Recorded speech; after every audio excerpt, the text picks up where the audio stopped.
Ever feel like some things are just way ahead of their time? Mm. We're about to dive into a fascinating corner of Indian television history. And honestly, it might just change how you view representation on screen. Okay, sounds interesting. So we're going back in time a bit, specifically looking at Indian television serials that aired between, let's say, 1994 and 2010. Okay. Now, think about it back then. Conversations about things like disability and mental health, well, they weren't exactly mainstream. Yeah, not really. But here's the thing.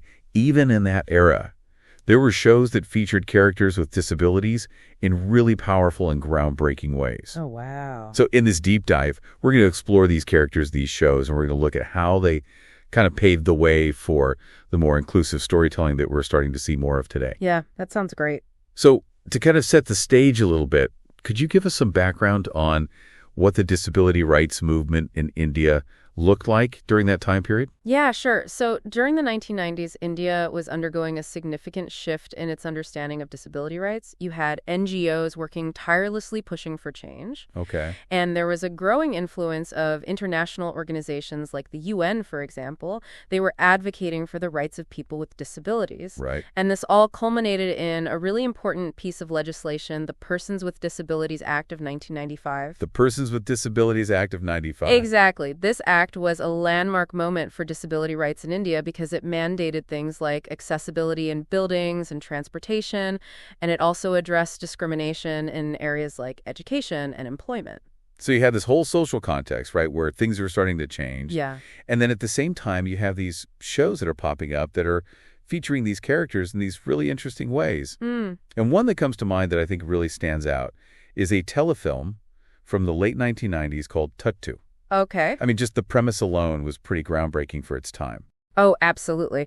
Tutu was a beautiful telefilm. Yeah. It depicted a love story between a woman and a man who had an intellectual disability. Right. This was incredibly rare to see on screen, especially in a society where disability was often not talked about openly. Yeah, and I think what's also really striking about that particular telefilm is that it normalizes therapy. Yeah. You know, the woman in the story, she seeks guidance from a psychiatrist. Right. Which even today can be seen as a taboo subject. Absolutely. It can be a very sensitive topic. Yeah, and to kind of show that on screen in that way must have had some kind of an impact, right? Definitely. I think for many viewers, especially those who might be struggling with similar issues themselves, it might have provided a sense of validation. Like, oh, it's okay to seek help. It's normal. Right, like it's not something to be ashamed of. Yeah, exactly. And that idea of normalizing mental health really feels like a thread that connects to another show that we wanted to talk about, which is Shanti Ekkar Ki Kahani. Ah, yes, Shanti. Which aired on Doordarshan in 1994. Yeah. And, you know, this show, it featured a character named Ramesh. He's the eldest son in the story. And he has an intellectual disability. Yeah, he was a very interesting character. He was. And I remember his character was having these pure yet wise thoughts. Right. And deep observations on life that often left others speechless. It's true, and it really challenged the common assumptions about intellectual disability. Right. It's like he was the one who saw the world the clearest in a way. Yeah. So let's fast forward a bit to Baba Who Are Baby. This show, which ran from 2005 to 2010, featured not one but two characters with disabilities. Yes. And they're both woven into the family. You have Baby, who has a physical disability affecting her mobility. And then you have Kantu, her brother, who has an intellectual disability. Right. And what's interesting about this show is that it portrays the entire family dynamic. Yeah. You see the challenges they face, the love they share, and how they support each other. The show also highlights their mother.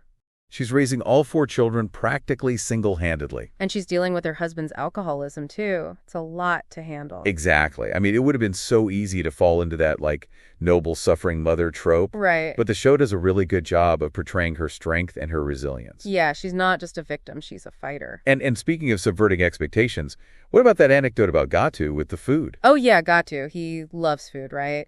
But there's this story where he refuses to break a promise. Right. Even though it means giving up something he really wants. Like he has a really strong moral compass. Instilled by his mother.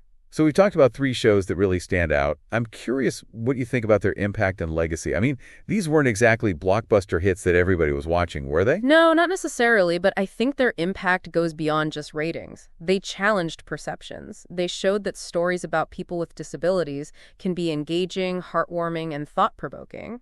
They weren't afraid to show the complexities of life with a disability. Right. And they presented it as to the person's identity, not their higher definition. Like they planted seeds, even if those seeds didn't fully bloom until much later. Yeah, exactly. They paved the way for more nuanced and inclusive storytelling. It really makes you think about how media can be such a powerful tool for change. Oh, absolutely. Even if that change happens gradually over time. It's like these shows, they whispered possibilities into the cultural conversation. And those whispers can eventually grow louder. And so as we wrap up this deep dive, I want to leave you with a thought. Okay. How much do you think those early portrayals, even if they weren't perfect, influenced how people viewed disability in India? And what shows airing today do you think have picked up that torch? Yeah. What shows are out there that are continuing that legacy of inclusive storytelling? Let us know your thoughts in the comments. And until next time, keep those minds open. Yes, keep them open.